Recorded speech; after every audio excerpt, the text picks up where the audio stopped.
Sean, thanks for joining me on the Screwed Space podcast. How are you today, mate? You okay?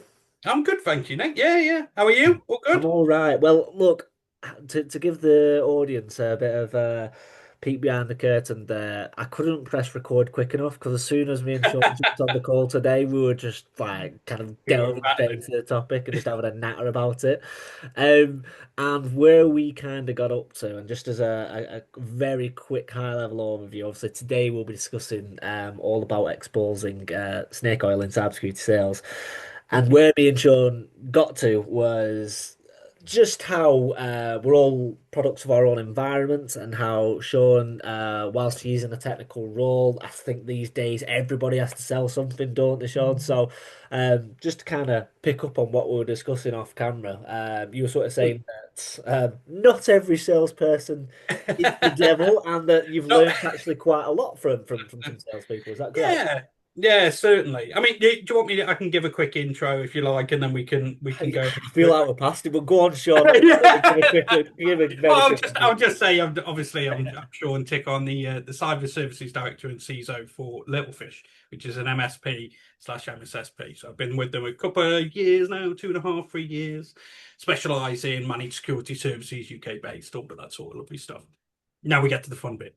So, Yeah. um, but yeah, I think just what we were talking about there for me is absolutely paramount because like you said, we were having a little rattle and we spoke about feel free to go hard at sales individuals if you feel that's relevant. I think in my opinion, sales individuals or sales professionals, I'd say there's a distinguish Mm. kind of line there. Um, Two sides of a different coin, but we naturally need those individuals from a technical perspective. Now don't get me wrong, there are some incredible sales professionals that I work with now and I still work with. I mean, that kind of everyone's in sales that I just said there. That's a phrase coined by our customer services director, Adam Trott. Like all we talk about is listen, whether your overarching role is sales or you're a analyst, engineer, consultant, whatever, we're all in it. You Yeah. know what I mean? We're all wanting to do best for the customer and we're all wanting to get over the line with it. What I think we distinguish against is the snake oil salesman people. Yeah. And we were just chatting about the classic infosec, and for my sins, I'll be going tomorrow and doing all the usual stuff. I was saying to you, Nick, even though I swear blind, I'm not going to go every year, and I've been for the past bloody two. But going to those events, I can either have the best conversation in the world and have a conversation. Oh wow, it's a new platform. This is why it's different. This is how it can help you. We start seeing the real undercurrent of what it is, not just the Yes. glossy, shiny front end. Um, and I like that. I Yeah. like having those conversations. I think they're vital I mean, because I run a cyber division. I have to sell stuff as well. When I have the people next to me who are the sales professionals, there's a symbiotic relationship there where I do the nice techie speak, and we have pre-sales consultants as well. Yeah. And hopefully I'm not evangelizing too much on it, but hopefully the customer sees the passion in me and therefore my team to say, yeah, Little Fish are a safe pair of hands. They're doing the right stuff. They're on the automation journey. They're on the TTP journey. Like all of those things that are doing, hopefully ticking a few boxes. Yeah. Right. Yeah. Yeah. You then have the sales professional who sat there assessing all of this. They're seeing the buying signals. They're wondering, where do I need to take this conversation next? How do I need to drive towards an outcome, or that sort of. And those to me are the best sales individuals. Yeah. Those are the ones I've learned off, like Adam and Gemma Jeffries at Little Fish. Those are the people who just organically I've learned that sort of style and assessment off. However, you then get the other side of it, and I have worked with some jobs worth in my time. Let me tell you, I'm not gonna name and shame. I'm not that bad, but there's certain, and it can be people in an MSSP space, it could be vendors, it can be whatever, and they always have the same outlook. I don't know. I don't know if it's like they go to a special camp I can see and you learn the biting same your thing. tongue, Sean. I can see you biting your tongue of what you really want to say here, mate. But no, what sort of characteristics, what sort of like examples are you sort of alluding to here, buddy? Yeah, yeah. For me, it's the and listen, I'm brash as anything. I'm quite extroverted. I like that. I think it comes from passion. But I think I back it up with substance. Like if you said to me, I said, oh yeah, Littlefish are doing this thing, or my team are doing this thing with automation or Gen AI, it's the buzzword of the month, and all the usual stuff. And you go, well, tell me more. I can start getting, depending on where you want to go, I can get deeper. Great. I think the characteristics of the snake oil salesman are people who will promise the earth, be that brash, be that, yeah, yeah, yeah, this can do everything you ever, yeah, this new shiny. And again, I said about AI, yeah, we'll stick AI at the front of it. Wait, it's not really AI, it's probably just automation or machine learning, but nobody will care, blah, blah, blah. And then when you start digging deeper, and I'm not talking about like mega deep technical knowledge. I'm just talking about, well, how can it really help me? Like how can it really help me as a CISO? How can it help my team? How can it help my organization? Blah blah blah. There's just silence and there's crickets. And you're like, right. So clearly you've just got a something you're reading off for a paragraph and you don't actually understand it. You haven't taken the time to understand this platform or service or whatever. Yeah, You're just rattling off a few things and away you go. Or they go the other end and they just start filling it with fluff. yeah, And you lose confidence completely, especially in cybersecurity. I've been a big believer in the moment you start, I'll try not to swear, but the moment you start bluffing yeah, in the nicest way, yeah, um, you lose all confidence of the client, of the person you're talking to, and I switch off at that point. yeah. If I know that someone's doing that, immediately I'll go, this means a lost cause. Because if this guy doesn't, or girl, or whoever doesn't know what they're talking about, it's pointless me continuing the conversation. You know what I Yeah. mean? And the crutch of it is, it could be the best platform in the bloody world, but you haven't got the right people in front of the key stakeholders to make that happen. Well, here's a And question for you there's then. been some doozies of snake oil, and Here's a question been for you monitoring. No, then. Do you think NDR? No, I'm do you joking. think that you need to be technical then to work in cyber sales? No, I don't think so. I think, and that's where I think the symbiotic relationship. No, don't get me wrong. Mm. Does it help? I don't think it would hurt. Yep. But would I expect someone to have a great technical background and a solid sales background? Well, you're sort of bridging the gap on pre-sales, I suppose, from a technical perspective there. But that is a hell of a unicorn, Yep. really. Like I came up as a security analyst. Yep. I know my stuff when I'm looking. Well, hopefully I still know my stuff. Looking at event logs and what am I going to do and what's the response action I want to take here, and I suppose that's how I can articulate it to a customer. Yep. Great. I wouldn't expect the sales professionals to know that. Yep. I'd expect the sales professionals to be inquisitive internally Yep. to us. Some of our best salespeople we've got, or some of the ones that I've really worked with just in general, are Mm. the people who will come to me and say, come on, tell me more about this. Don't lose me in the detail. I don't need to know about advanced KQL or anything like that. Yep. But tell me why I should care that we're creating these detection rules week in, week out. Why should I care that we've created this new playbook? Like and this is where I think the beauty of the sales professionals come into it, as opposed to the snake oil. Is Yep. first they've done that off their own backs anyway. We're not forcing them to do it, so they're naturally being proactive. But secondly, some of the best sales individuals I've ever worked with have then translated that into what we call human readable speak. You Yep. know what I mean? So when they are talking to a potential customer, they can say, yeah, I might rattle off, yeah, yeah, yeah, we've done this, we've made this automation workflow, blah, blah, blah, blah, blah.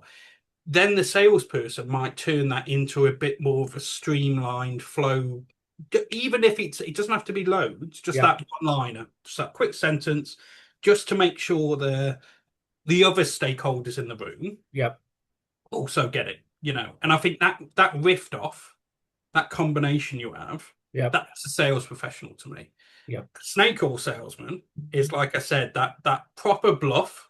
Yeah. blah blah blah blah blah. Says everything, actually means nothing, Yeah.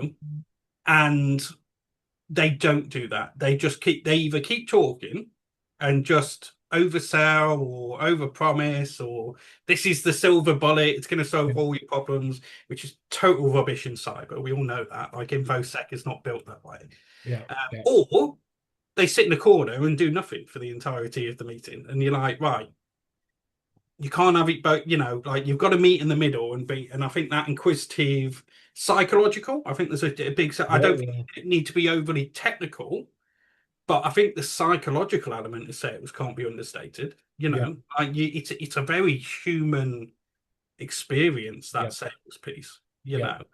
I think to Um, sort of coming on that is, I suppose, a good way of sussing said snake oil salesman out is if they're whether they're asking questions or whether they're just telling. that's And a good if one. they are really engaged with said customer, they will be constantly be looking like, okay, is this relevant to you? Does this solve your problem? Rather than saying like, oh, this tool, this is amazing because of X, Y, and Z, and this is Yeah, like you say, the silver bullet. Because it shows that yeah, it's scripted and they don't really have any beneath surface level knowledge. Whereas, like you say, if said salesperson is sat on the demo with customer and sales engineer, and he's like, yep, hold on, Barry, just stop the demo for a second, right? Darren, I know yeah, that you mentioned that you got problems with your threat intelligence, your brand protection. Does this specific tooling that looks into specific dark web forums, is this the one that's relevant to you guys? Have you used it yeah. before? And if so, and it's that little bit more of like, cool, the sales engineers are extremely technical. My customer is, well, yeah, a lot of times they are CISO, so they are technical, but like, let's just say that the CISO wasn't available and the And CISO. it's not, and it's not always the CISO you're pitching to. Yeah, Like exactly that. a big part of what we are doing now. Like we look at things as what we call the crown jewels. Yeah, So, we want to talk about what's important to the organization as opposed to what's important to the CISO, because the yeah, CISO's an island. yeah, Like the CISO's there going, we need more vulnerability management, or we need more dark web monitoring, or we need more black, like they understand it, they get it, yeah, I think the bigger, and this is where I think the sales piece comes into it more, is like you just said there, are we assessing the pain points of the organization, yeah, or are we just trying to sell them a tool? And I think the industry as a whole is largely failing our customers from an MSSP perspective, because we're going in with it. I know, yeah, a bit provocative, isn't yeah, it? You'll find out I'm quite provocative when it comes to these sorts of talks. But we're going in saying, here's a tool, here's a service, it's gonna, it will solve everything, blah blah blah. We're not looking at the customer's requirements. We're not looking. We may look at the fact that they've released a tender and it says, "Hey, we need a seam." Yeah, of course. Okay, they need a seam or they need XDR or whatever, and that's fine. But are we showing the customer the journey that we want to take them on? Are we showing them the journey that they probably should be going on? yeah, And that journey could take them 6 months. It could take them 5 years. It doesn't matter. yeah, But are we supporting the customers in improving their security posture and going on that journey, or are we just trying to flog them stuff? yeah, You know. And yeah, again, stake oil. We'll try and flog them everything under the sun. You want that extra module on your NDR solution or your dark web monitoring, blah blah blah. Yeah, yeah, yeah, yeah, yeah. And they'll just, and don't get me wrong, there's always got to, you've got to look at the give and take of that sort of stuff. But it's through proper planning and through taking them on that journey, yeah, and showing them that you've got that knowledge and you understand their pain points. yeah. The CISO, the CFO, the whoever can plan accordingly. Like they don't have to scramble for budget or anything. It's if the CFO's on board because they understand. Listen, if this happens, this could take us out for 2 3 days. What's Yeah. 2 3 days of worst lost revenue to us versus 20 grand where we can come in and build up our policies or support matrix or something like that. You And know, that's it, isn't it? It's how do you, again, this will kind of separate the boys from the men, is how do you sort of communicate security in the business strategy, and it's that psychology of what you were saying about 5 6 minutes ago about okay, I'm speaking to the CFO, what's relevant to them? Okay, I'm speaking to the CISO, what's relevant to them? Okay, I'm speaking to procurement, what's relevant to them? It's all yeah, about that psychology of being able to tell. And Yeah, like you say, and those that I've only got that surface level, like silver bullet, it's just they'll get found out quickly, and I think they will. I Um, think they do, but I will caveat Go on. that they do, and they get found out, but then they'll just pivot to somewhere else and do a similar thing. You Oh, know what I mean? yeah, Like, yeah, pitch after pitch after pitch. Yep. yeah, like they'll just I find, and you can spot them. You can spot them on LinkedIn. You can spot them wherever. You know, I'll probably spot a fair few at InfoSec tomorrow. But it's those people will just flip from, because everyone's trying to build a new solution or a new Yeah. service. You know, like cybersecurity is, it's fun and it's sexy and there Yes. is money to be made. We get that. You know, but I think you sustain that money to be made piece Yeah. through making sure that you're doing right by the customers. You Yeah. know, Yeah. you will get that longer term relationship. You will get that expanded project or whatever because the customer trusts you. And I think fundamentally it will always come down to trust. You Yeah. know, so if your sales individuals or your techies or whoever aren't trustworthy, you're done. And Yeah. for me, the inherent evil of a snake oil salesman is that they're not trustworthy. You know, Yes. Well, coming on that one, because that segues to my next point I want to make. So, ambulance chasers, what do you think about oh, these people where it's like, let's just say, I don't know, let's use the recent retail that's happened in the last sort of yeah, yeah. months. People kind of seen that as if I say Opportunity. Yeah, yeah. opportunity, yeah, they kind Fear of like mongering. rush on that. Yeah. So what's your whole opinion then on ambulance chasers then, I've Sean? always, I've always been against it. You know, Yeah. like don't get me wrong, calling out bad security practices, Yeah. I think is it can never be a bad thing if Yeah. it's done in the right way. You know, Yeah. um, doesn't always have to be public.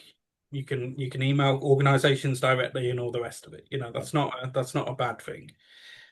My issue when, and again, social media is rife with it, isn't it? Like my issue is when M&S happens, when a Howard's happens, when Co-op happens, when everyone, these happen to all of us. Nobody knows the full picture, Yeah. but they'll immediately jump on the bandwagon.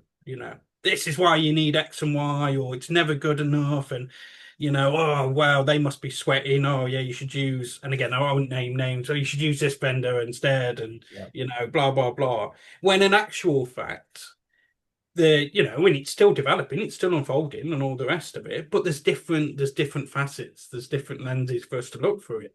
Yeah. Is it a supply chain attack as opposed to just a straight up it's M&S's fault? Yeah. Well, if it is, then we need to look at, well, surely the vendors and the suppliers that are prattling on about how they need to look after this stuff should probably take more notice Yeah. and maybe look a bit inward as well. You know what I mean? Like, I can't stand the ambulance chasers. Yeah. You know, Yeah. I think it's such a dirty tactic to use. Yeah. Like everyone knows that cybersecurity is people do, I wouldn't say fear it, but there's an anxious energy Yeah. around, am I going to have a cyber attack? Am I safe? And nobody's ever 100% safe, but have I got enough mitigation in place that, unfortunately, the dirty truth being, have I got enough mitigation in place so that the threat actor gets bored and just moves on to someone else? Yeah. Yeah. And it's stuff like that that really hones true. But the moment it really does my head in when you don't know what those, like, I've been in it. I've been in the thick of it when Yeah. those sort of stuff happens for customers, and you Yeah. you you know you dispatch your team and you're working 18-hour days, and you are to the wall for Yeah. weeks on end, if not months. Yeah. And then you got someone on LinkedIn or something just flapping their gums. Now, the sales professional side of it may reference it, but say, our thoughts are with them, keep going, guys, you got this, and it's a community-led response then. Yeah. I think it's very easy. To me, they're just exposing themselves as snake oil salesmen. Yeah. They're just like, or the ambulance chasers, or whatever term we want to use for what fundamentally is a poor sales individual. Yeah. Just as there are poor security individuals. Yeah. I see the same thing. It doesn't have to be a salesperson. prattling on about bad practice. And what that aggravates me even more, because what they're advocating for, people who may not know as much Yep. will pick that up and go, yeah, yeah, we should do this, Yep. you know. So yeah, Yeah, there's a lot of them out there in the show. Like just when obviously when that retail sort of debacle going on, like where it was like every single week there was like a new name going on, and it's just like you can just see a few people sort of come out the woods just with like kind of like their mouth salivating and just kind of say, all right, this yeah, is an opportunity. This, but in flip side, there is also I would say more good than bad that comes out of it. You see a lot of yeah. support from the community. It's like I say, look, I'm like you say.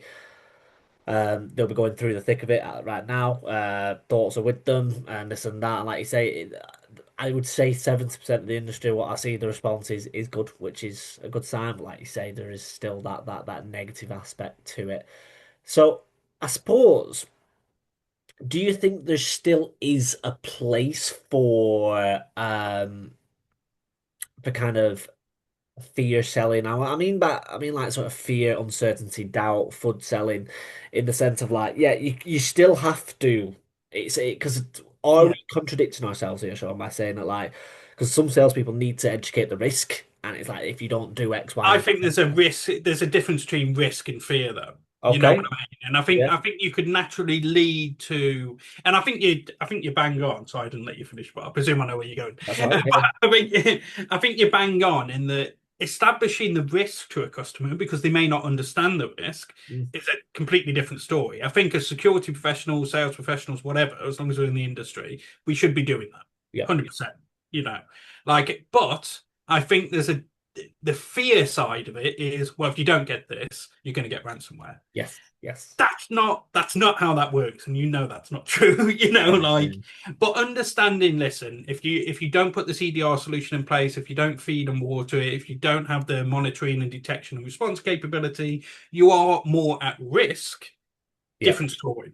You know what I mean? So I think you're right. On the flip side, but again, it comes back to how are you telling that story? How are you showing them the journey? How are you establishing that risk?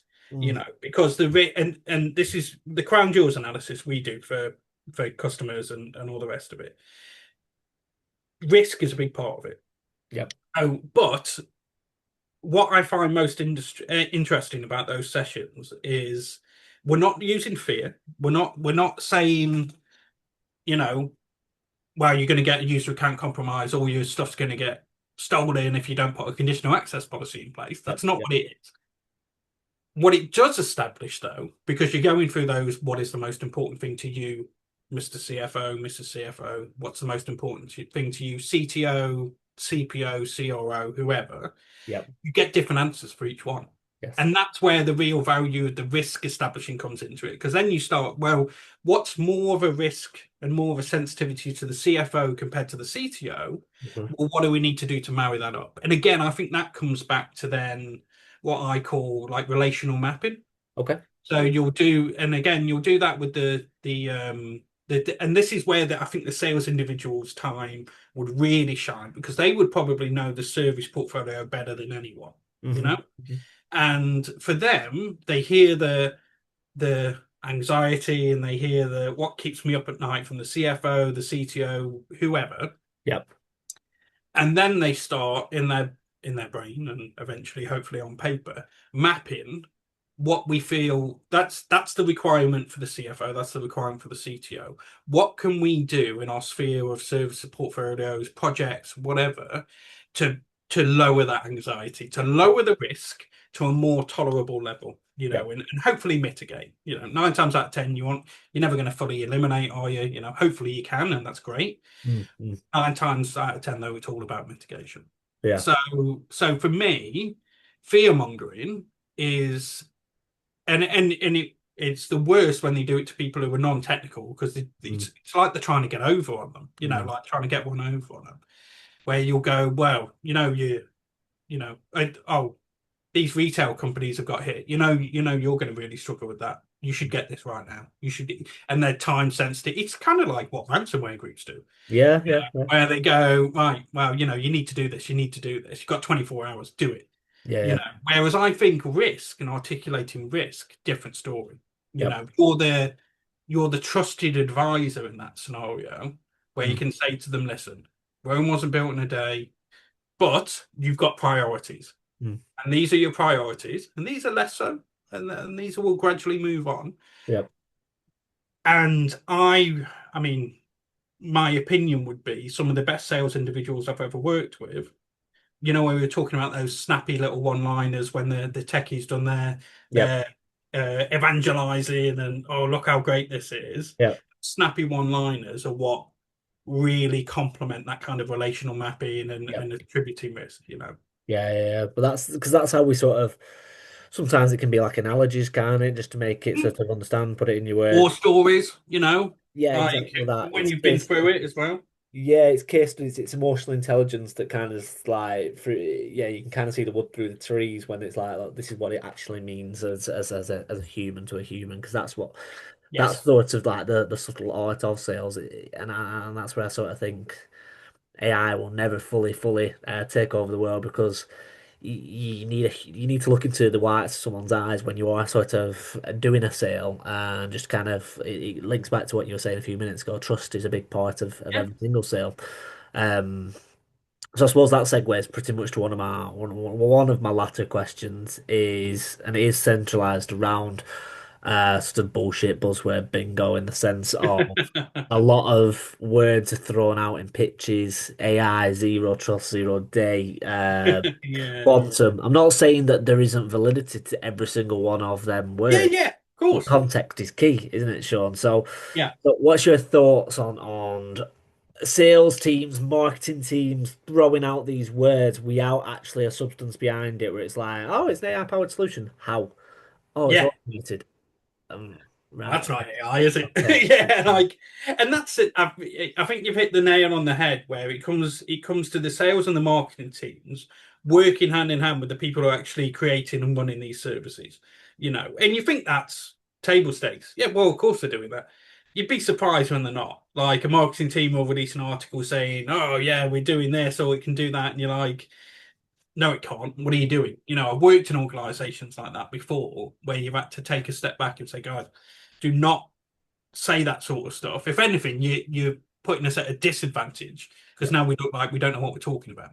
Yep. You know, so for me, all of the points you just raised there, quantum, encryption, decryption, computing, AI, you know, Gen AI, automation, machine learning, whatever we want to talk about, zero trust models, they all have a place Yep. based on the conversation. Like if someone was talking to me about encryption standards and that they were, you know, they wanted to make sure their data was encrypted, I would talk about quantum computing. A, Yep. because it's super fascinating in that like that the direction it's head. And again, like and this is where the fear to risk ratio comes into it, Yep. where you go, well, oh yeah, you need to get quantum encryption, quantum proof encryption, I suppose, Yep. because all your data's going to get compromised. No, it isn't. That's not that we're not there yet. Like we don't need to. Like MFA is they're theorizing MFA is close to 10 to 20 years Yep. in terms of being broken by quantum encryption. You know, and this, but so should I be worried about or should I be fearful of quantum encryption? Or should I be more concerned that, you know, threat actors are hijacking sessions in MFA tokens and, you know, not using phishing resistant MFA standards and Yep. not backing it up with conditional access policies? Well, that's real world. That's stuff that we could do.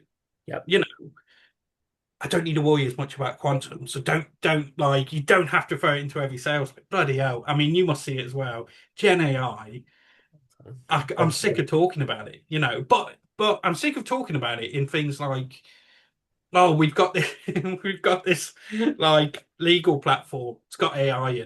Why? Yeah. Why do you need it? What's it doing? Like, it doesn't need to do anything. Yeah. However, I will be remiss to say that we shouldn't harness that. It's never going. I don't. I see it as an augmentation, not replacement. Yep. And I think people and again, I think it comes back to everything we've just been talking about here and how are people marketing these tools? Yep. Oh, save you 40% on human resource. That's not what it's about. It's about making sure that your people, your stakeholders in the business don't have to do all the boring stuff. They Yep. don't have to do the chaff. We'll get rid of the chaff. We'll do the stuff that you actually want to do. Yeah. Great customer satisfaction. Because they're happier. If they're happier, they pass that on to the customer, and you can see that they're happier. But when we come to, like, Jesus, when I go into a pitch and the first thing they bring up is Gen AI, I just keel over. Unless they've got a good story to tell. If they've Yeah. got a story and it's a journey, like we've got and again, I'd be remiss not to talk about it, but we're building our own Gen AI platform from the Yeah. ground up. So, I'm not, again, talking about snake oil salesman for the past 40 minutes, and I'm like, oh, AI, but we're using that. We're not using it to sell. We're not using it to, say, oh, you should use this. We're building it ourselves for our own purposes. So Yeah. we want to do it so we can pre-classify alerts, so we can map live connectors to the MITRE ATT&CK framework and create detection rules to fill gaps. Yeah. All of this cool stuff that we want to do. I'm not going into a pitch every 2 seconds and saying, yeah, we've got detection and response services or whatever the flavor is there. Yeah. Oh, it's all AI powered. It's not AI powered. It's got automation. It's Yeah. got machine learning. That's fine. Yeah. Epitome of snake oil, in it. Just coming and going. Oh, it's got AI, and you go, what? Why? Why would it even need AI? I Like, feel that pain. I feel that pain. But Sean, it's been a refreshing podcast. This one's put me up to rights. Because look, trust me, I'm in the industry. I see it all the time. So yeah, trust me, I feel every one of them gripes, and trust me, it's something that I'll try to avoid on a daily basis because you just see it everywhere you go. So I think we might need a round two for this one. So and we'll always. see what the reception's like. It might blow up. It might be like, oh, you. I was going to say, imagine the comments. Well, look, if anybody's got any questions for what Sean's raised today, or would like to know a little bit more about their offerings at Littlefish as well, I'll be sure to put in the information down below. But Sean, thanks once again, buddy, for coming on the Screen Space podcast. No problem, Nick. Thanks for having me. Cheers, mate.